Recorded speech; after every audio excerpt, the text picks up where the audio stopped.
بسم اللہ الرحمن الرحیم۔ السلام علیکم ناظرین۔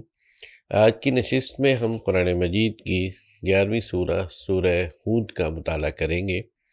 جیسا کہ ہم نے پچھلی نشست میں عرض کیا تھا کہ قرآن مجید کی اکثر و بیشتر صورتیں جوڑا جوڑا ہیں، چنانچہ یہ سورہ ہود جو ہے وہ اپنی پچھلی سورہ یونس کا ایک جوڑا ہے۔ چنانچہ اس میں آپ دیکھیں گے کہ جو باتیں اجمال اور یعنی ان دونوں میں اس طرح کا تعلق ہے کہ سورہ یونس میں جو باتیں اجمالاً کہی گئی تھیں وہ اس سورہ میں تفصیلاً آپ کو مل جائیں گی۔ جیسا کہ پچھلی قوموں کی جو سرگزشتیں ہیں ان کا ذکر سورہ یونس میں بہت ہی اختصار کے ساتھ تھا، یہاں تھوڑا آپ کو تفصیل کے ساتھ مل جائے گا۔ اور اسی وجہ سے اس کی جو ابتدائی آیت ہے حروف مقطعات کے بعد فوراً اس میں یہ ارشاد ہوتا ہے کہ یہ کتاب ہے جس کی آیتیں جو ہیں وہ احکمت آیاتہ ثم فصلت من لدن حکیم خبیر، کہ یہ ایسی کتاب ہے جس کی آیتیں پہلے محکم یعنی زیادہ تفصیلی نہیں تھی اور جامع تھی، وہ بیان کی گئی، پھر خدائے حکیم و خبیر کی طرف سے ان کی تفصیل بھی کی گئی۔ یہ دونوں صورتوں کو اگر آپ دیکھیں کہ ان کے حروف مقطعات کی روشنی میں، تو سورہ یونس کی طرح سورہ ہود بھی الف لام را کے الفاظ سے شروع ہوتی ہے، تو آپ یہ کہہ سکتے ہیں کہ قرآنی سورہ جو ہے، دونوں صورتوں کا جو قرآنی نام ہے وہ ایک ہی ہے، اور یہ بھی اس بات کی دلیل ہے کہ یہ دونوں صورتیں مضمون کے لحاظ سے ایک جوڑا ہے۔ اب ہم جو ہے وہ اس صورت کے مضامین کی تفصیل کا مطالعہ کرتے ہیں۔ اس کی جو پہلی 4 آیات ہیں یہ تمہیدی آیات ہیں، اور اس میں قرآن مجید کی یہ خصوصیت واضح کی گئی ہے کہ لوگوں کی تعلیم و تربیت کے مقصد کو پیش نظر رکھ کر اللہ تعالیٰ نے اس کو اس شکل میں اتارا ہے کہ پہلے صرف اصولی اور بنیادی باتیں جامع الفاظ میں اختصار کے ساتھ بیان کی گئی، پھر بتدریج و تفصیل جو ہے وہ ان کو بیان کیا گیا۔ اس کے بعد نبی صلی اللہ علیہ وسلم کی زبان سے اس کتاب کے پیغام کی وضاحت فرمائی گئی کہ یہ اللہ واحد کی بندگی اور استغفار و توبہ کی دعوت ہے، اور میں اللہ کی طرف سے بشیر و نذیر ہو کر آیا ہوں۔ جو لوگ استغفار کر کے اللہ واحد کی طرف رجوع کر لیں گے، اللہ ایک مقررہ مدت تک ان کو زندگی کی نعمتوں سے بہرہ مند اور اپنے فضل سے متمتع کرے گا، اور جو لوگ اس سے اعراض کریں گے ان کے لیے ایک بڑے عذاب کا دن سامنے ہے۔ اگلی آیات میں یہ بتایا گیا، بلکہ ان لوگوں کی حالت پر اظہار افسوس کیا گیا کہ جن کے دل تو یہ گواہی دے رہے ہیں کہ پیغمبر صلی اللہ علیہ وسلم کا ڈراوا بالکل حق ہے، لیکن اس کے باوجود وہ حقیقت کو سامنا کرنے سے اس طرح گزیر کر رہے ہیں کہ جیسے وہ اپنے آپ کو خدا سے چھپا رہے ہیں، حالانکہ خدا سے تو کوئی چیز ڈھکی چھپی نہیں رہتی، وہ پوشیدہ و علانیہ ہر چیز سے باخبر ہے، سینوں کے بھید سے بھی آگاہ ہے، وہی سب کو رزق پہنچاتا ہے، اور اس کو ہر ایک کے مستقر اور مدفن کا پتہ ہے، ہر چیز اس کے رجسٹر میں درج ہے۔ اگلی آیات میں جزا و سزا کے منکرین اور عذاب کے مذاق اڑانے والوں کو تنبیہ کی گئی کہ یہ دنیا بچوں کا کھیل نہیں ہے، اللہ نے اس کو اس لیے بنایا ہے کہ وہ دیکھے کہ لوگ کیسا عمل کرتے ہیں۔ مجرموں کو جو مہلت وہ دیتا ہے، اس سے دلیل ہو کر شریر لوگ پیغمبر کا مذاق اڑانا شروع کر دیتے ہیں کہ اس نے محض نوس جمانے کے لیے عذاب کی دھمکی دی تھی۔ انسان کا حال عجیب ہے کہ جب وہ خدا کی پکڑ میں آ جاتا ہے تو تب تو بالکل مایوس اور دل شکستہ ہو جاتا ہے،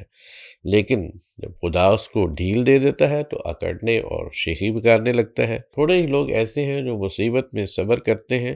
اور نعمت میں شکر کی روش اختیار کرتے ہیں، ان کے لیے خدا کے ہاں مغفرت اور اجر عظیم ہے۔ آیت 12 سے آگے نبی صلی اللہ علیہ وسلم کی حوصلہ افزائی کہ آپ مخالفین کے استہزاء اور ان کے معجزات کے مطالبے سے دل شکستہ نہ ہوں، بلکہ آپ اپنی حیثیت جو کہ ایک ڈرانے والے کی ہے، نذیر کی ہے،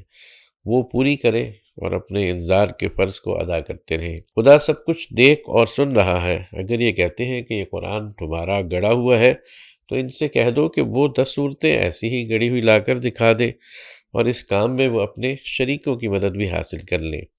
جن کو یہ خدا کے سوا پوچھتے ہیں۔ اگر ان کے شرکاء اس کام میں ان کی مدد نہ کر سکیں تو پھر یہ مانے کہ یہ خدا کی اتاری ہوئی چیز ہے اور اللہ کے سوا کوئی معبود نہیں ہے۔ اگلی آیات میں بتایا گیا ہے کہ قرآن کی دعوت کو قبول کرنے والے اور اس سے اعراض کرنے والوں کے ذہنی فرق میں بہت اختلاف ہے۔ ایمان صرف وہ لوگ لائیں گے جن کی فطرت مسخ ہونے سے محفوظ ہو، وہ قرآن کی آواز کو اپنے دل کی آواز سمجھیں گے۔ اس سے پہلے موسیٰ علیہ السلام کو جو کتاب دی گئی وہ بھی ان کے لیے ایک تائید مزید فراہم کرے گی۔ رہے وہ لوگ کہ جن کی فطرت کا نور بجھ چکا ہے، وہ دوزخ کی آگ ہی دیکھ کر قائل ہوں گے، تو آپ ان کی مخالفت کی، ان کے موقف کے بارے میں کسی تردد میں آپ نہ پڑیں۔ ان لوگوں سے بڑھ کر ظالم کون ہو سکتا ہے جنہوں نے خدا پر جھوٹ باندھا اور اس جھوٹ کے ذریعے لوگوں کو اللہ کے راستے سے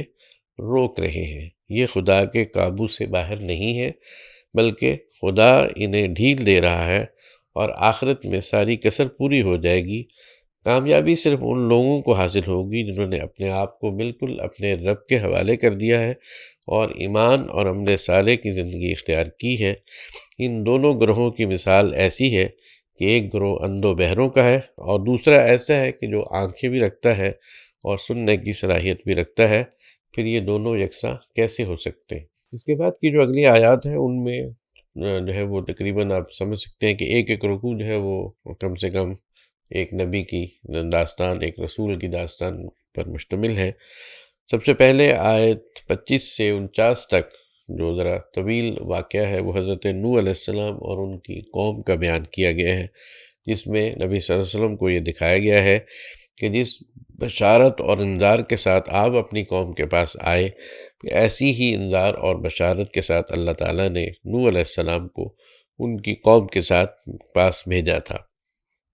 ان کی قوم کے سروروں نے بھی بعینی ہی ایسی ہی باتیں بنائی تھیں جس طرح کی باتیں آپ کی قوم کے لوگ بنا رہے ہیں۔ بالآخر ان پر اللہ کا عذاب آیا اور وہ غرق کر دیے گئے۔ آخر میں اس کا خلاصہ نبی صلی اللہ علیہ وسلم کے سامنے ان الفاظ میں رکھا گیا کہ فَاصْبِرْ إِنَّ الْعَاقِبَةَ لِلْمُتَّقِينَ، تو آپ ڈٹے رہیے، انجام کار کی کامیابی خدا سے ڈرنے والوں ہی کے لیے ہے۔ یعنی اگر آپ کی قوم کے لوگ بھی سرکشی سے باز نہ آئیں گے تو اس طرح کا روز بد یہ بھی دیکھ لیں گے۔ خدا آپ کو اور آپ کے ساتھیوں کو بہرحال کامیاب کرے گا اگر آپ تمام مخالفوں کے علی الرغم اپنی دعوتوں میں ثابت قدم رہیں گے تو۔ اس کے بعد آیت 50 سے 60 میں قوم عاد کی سرگزشت ہے، اور انہوں نے بھی اپنے پیغمبر ہود علیہ السلام کے ساتھ اس قسم کی روش اختیار کی جس قسم کی روش قوم نوح نے نوح علیہ السلام کے ساتھ اور قریش نے حضرت صلی اللہ علیہ وسلم کے ساتھ اختیار کی۔ بالآخر یہ بھی اپنے کیفر کردار کو پہنچے اور ہود علیہ السلام کو اللہ تعالیٰ نے سرخرو کیا۔ اگلی آیات میں قوم سمود اور حضرت صالح کی سرگزشت ہے، جس سے بعین ہی وہی حقیقت واضح ہوتی ہے جو اوپر کی دو کہانیوں میں بھی واضح ہو چکی ہے۔ اس کے بعد آیت 69 سے 69 سے 83 تک قوم لوط کی سرگزشت جو ہے وہ بھی اسی مضمون کی تائید کے لیے آئی ہے، اور اس میں یہ ضمناً یہ بات بھی واضح کی گئی ہے کہ قریش جو حضرت صلی اللہ علیہ وسلم سے فرشتے اتارنے کا مطالبہ کر رہے ہیں یا اپنی شامت بلانے کا سامان کر رہے ہیں، فرشتوں کا آنا کوئی معمولی واقعہ نہیں ہوتا۔ یہ جب آتے ہیں تو کسی عظیم خدائی مہم پر آتے ہیں۔ ان کی اہمیت یہ حال ہے کہ حضرت ابراہیم خلیل اللہ علیہ السلام کے پاس جیسے عظیم پیغمبر نے جب یہ محسوس کیا کہ ان کے پاس فرشتے آئے ہیں تو ان کا دم خشک ہو گیا، اور اس وقت تک انہوں نے اطمینان کا سانس نہیں لیا جب تک کہ ان کی پیش نظر مہم کی نوعیت ان کے سامنے واضح نہیں ہوئی۔ اس کے بعد آیت نمبر 84 سے 95 تک اہل مدین اور حضرت شعیب علیہ السلام کی سرگزشت ہے۔ اس میں ہمارے پاکستانیوں کے لیے بڑا اس میں ہے کہ حضرت شعیب علیہ السلام کی قوم میں چونکہ بےایمانیاں کرتی تھی اور دو نمبریاں کرتی تھی، تو ان کی قوم کا جو انجام ہوا اس میں عربوں کے ساتھ ساتھ ہمارے لیے بھی بڑی جو ہے وہ اس میں سوچنے کی باتیں ہیں۔ آخر میں حضرت موسیٰ علیہ السلام اور فرعون کی سرگزشت کی طرف مختصر سا اشارہ ہے۔ چونکہ حضرت موسیٰ علیہ السلام کی سرگزشت پچھلی سورہ میں زیادہ تفصیل سے گزر چکی تھی، اس لیے اس سورہ میں اس کی طرف صرف اشارہ ہی فرمایا گیا ہے۔ آخری جو آیتیں ہیں، آیت نمبر 100 سے آگے، وہ اس سورہ کے خاتمے کی آیات ہیں، اور اس میں بتایا گیا ہے کہ یہ ساری سرگزشتیں ہم نے کیوں بتائی ہیں۔ بتایا گیا ہے کہ ان سے جو نتائج اور حقائق نکلنے والے ہیں، ان کی روشنی میں نبی صلی اللہ علیہ وسلم اور آپ کے ساتھیوں کو ضروری ہدایات بھی دی گئی ہیں کہ قریش کو اپنے ملک کی تاریخ سے سبق لینے کی بات کی گئی ہے، ورنہ وہ نتائج بھگتنے کے لیے تیار رہیں۔ اس طرح سے ہم نے جو اس سورہ کے مضامین پر نظر ڈالا ہے، تو اس سے معلوم ہوتا ہے کہ پوری سورہ ایک معین مقصد پر نہایت جامع اور مربوط خطبہ ہے۔ امید ہے کہ آپ اس تفصیل کی روشنی میں مزید تفصیل کے لیے اپنی کسی پسند کی جو ہے وہ قرآن مجید کی تفسیر کی طرف رجوع کریں گے، اور اس میں جو تفصیل آئی ہے اس کا مطالعہ کریں گے۔ اللہ تعالیٰ سے دعا ہے کہ وہ ہمیں قرآن مجید کو سمجھنے اور اس پر عمل کرنے کی توفیق عطا فرمائے۔ بہت شکریہ۔